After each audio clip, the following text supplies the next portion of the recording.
ભાજપે રાજ્યસભા માટે જાહેર કરેલા 4 ઉમેદવારો આજે વિજય મુહૂર્તમાં ભરશે ઉમેદવારી પત્ર। થોડીવારમાં અમદાવાદ પહોંચે જેપી નડ્ડા। ભાજપ નેતાઓ પહોંચ્યા એરપોર્ટ।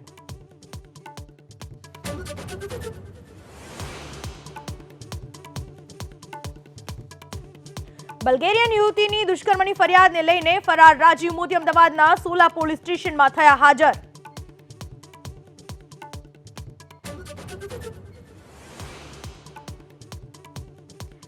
પાટણના હારીજમાં ચાણસ્મા હાઈવે ઉપર હિટ એન્ડ રનમાં 3 મહિલાના મોત। બહુચરાજીના અંબાડા ગામથી પગપાળા જતા યાત્રિકોને ટ્રક ચાલકે કચડ્યા। 5 થી વધુ ગંભીર ઈજાગ્રસ્ત।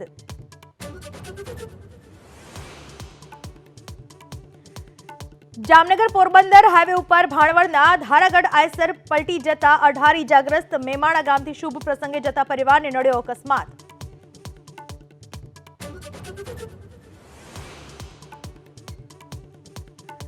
રાજકોટના રામનાથપરામાંથી ઝડપાયો 1000 કિલો શંકાસ્પદ ચોકલેટનો જથ્થો। લક્ષ્મી સ્ટોરમાંથી નોનવેજના સિમ્બોલવાળી ચોકલેટ જપ્ત। ચીનથી ચોકલેટ મંગાવવામાં આવતી હોવાનો ખુલાસો।